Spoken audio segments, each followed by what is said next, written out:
Hi angels and free spirit, welcome to Light Charm Sarah, and today is reading is another collective energy. Ayan, doon po sa mga gusto magpa-personal reading, private reading, nasa description box po yung link kung saan nyo po ako pwedeng kontakin.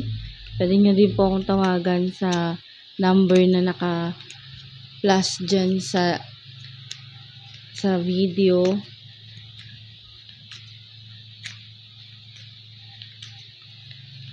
Ano yung next move sa'yo ng person mo?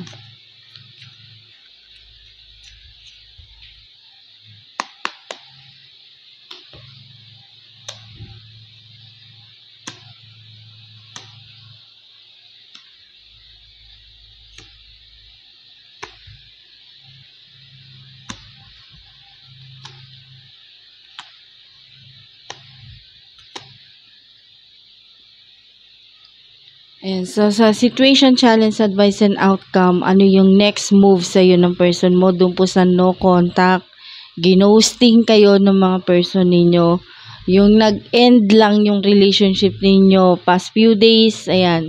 So sa nakikita ko po dito, yung situation, itong person mo, tsaka ikaw, sa nakikita ko dito, kaya sumuko na, no? Kaya sumuko yung person mo sa'yo, sumurrender, ayaw ng kumbaga yung, as in talagang sumuko na siya.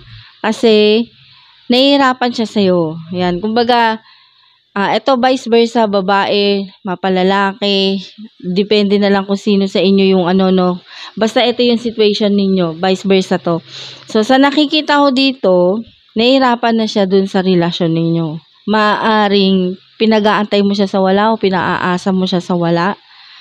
O wala ka nang makitang positive dun sa relationship ninyo, o maybe siya yung walang makitang positive doon sa relationship ninyo. Kasi sa nakikita ko, imbalance yung relationship ninyo. Kumbaga hindi na patas, hindi equal yung relationship ninyo, kasi meron dito yung give ng give, tapos yung isa receive lang ng receive, ganyan. So meron din yun dito, nagkikwentahan kayo ng mga mga ginawa ninyo sa buhay ninyo. Kumbaga, sa relasyon ninyo, mas may nakakalamang.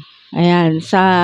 Yung isa naman is hindi. So, yun yung nakikita ko dun sa sitwasyon ninyo. Yun yung rason kung bakit siya bumigay, sumuko, sumurrender sa relationship ninyo. Kumbaga, ayaw niyang mag-antay na. Hindi niya na kaya mag-antay. Kaya suko na siya. Ganon. Yung iba naman na nababibe ko dito, maring hanggang salita lang sila. Hanggang salita lang kayo na ganun lang, na ayaw nyo na, suko na kayo, ganun. Pero, andiyan pa rin kayo. Kumbaga, nandiyan pa rin, nag-aantay pa rin. Pero, feeling ninyo, nakahang lang kayo sa relasyon ninyong dalawa. Yun, yung parehas kayo nag-aantayan kung ano yung mangyayari. Kung ano yung next move niya. Kung ano yung next move ng person mo sa'yo. Ganun. Sa challenges, sa details, kumbaga sa relasyon ninyo, ano yung, para nagkakaroon ka lang ng idea, dahil dun sa tarot reader, mga ganyan, yung pinapanood niyo, ganyan. Eto hindi ko gawa kasi yun yung lumalabas dito, no? Nakita nyo naman. So, ito yung tinutukoy niya. Kumbaga dun kayo kumukuha ng details, doon sa mga tarot reading, tarot readers, some of you yung mga nagpapa-reading, ganyan, personal reading, private reading, mga ganyan. Pero yung relasyon ninyong dalawa, yung nakikita ng iba na tarot reader, katulad ko, ang laging sinasabi niya sa inyo is third party. It could be na yun yung reason kung bakit siya naghahanap ng iba, kung bakit siya sumuko sa relasyon ninyo, kasi yun yung sinasabi sa inyo, third party. Pero yung tutuusin, just imagination, hindi yun totoo, hindi yun reality, hindi third party. May pinag-aawayan, pero hindi siya katotohanan. Gets niyo ibig ko sabihin? Kumbaga yung pinag-aawayan yung third party, hindi siya reality. Nasa utak nyo lang siya, pero hindi yun yung totoo. Some of you lang hindi ko kayo nilalahat. Kasi yung nakikita ko dito, yun yung nasa utak ninyo. Yun yung nasa isip ninyo. Third party yung reason. Pero behind the scene, hindi talaga yun. Hindi talaga yun yung dahilan ng pag-aaway ninyo. Hindi yun yung dahilan ng sacrifice na ginawa ninyo dun sa person ninyo. Hindi lang talaga equal yung relationship ninyo. Kasi sabi ko nga, match doon sa isa na nagbibigay kaysa doon sa tanggap lang ng tanggap. Ganon. Kasi yung iba sa inyo, yung nakikita ko dito, ma-effort, generous, pero hindi ganun yung nare-receive ninyo. Baga some of you yung nakikita ko, nagigilty kayo sa sarili ninyo na hindi yun yung pinapakita ninyo. Kumbaga hindi patas yung pinapakita nyo dun sa mga partner ninyo o person ninyo. Advice, sa nakikita ko naman dito, mahal naman kayo ng mga person ninyo eh. Mapalalaki, mapababae, mahal nila kayo. Kaso talagang magkaiba lang talaga kayo ng pananaw sa buhay, magkaiba kayo ng point of view, magkaiba kayo ng direction.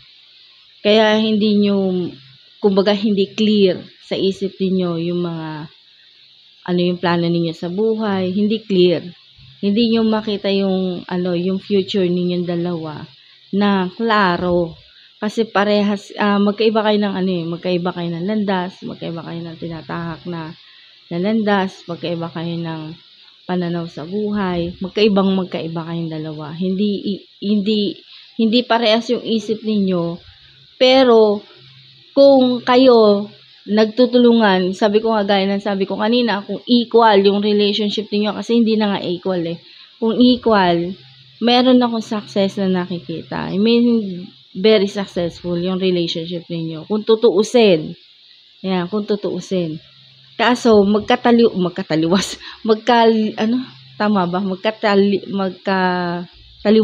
kayo ng isip, ganon. Yung magiging outcome nito sa ninyo dalawa, sa relationship, no?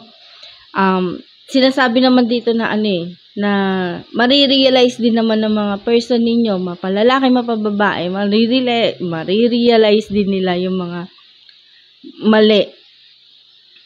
Yung mga maling decision, maling ginawa, maling paratang, maling akala, maling hinala, lahat. Yung marirealize niya yun.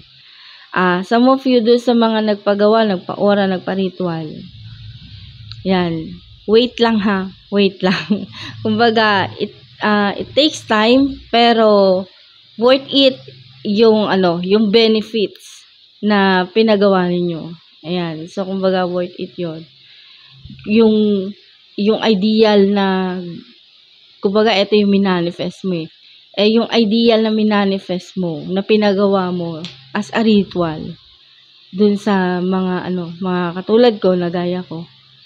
Ayun. So, ang outcome dun is granted siya. Kumbaga, antay lang ng konti, antay lang. Patient, have patient. Pero granted siya. Kumbaga, walang nasayang doon sa effort mo. Walang nasayang doon sa pinagawa mo. Kasi, makukuha mo pa rin siya. Hindi nga lang sakto doon sa, sa araw, sa date, sa oras na gusto mo. Pero, wish granted siya. Yun yung nababibe ko dito. Kaya doon sa next move, kung ano yung next move ng person mo, kung ano yung pinagawa mo, na pinamanifest mo or pinaritual mo doon sa kung sino man yung kakilala mo, is granted siya. 100%, 100% na granted talaga siya.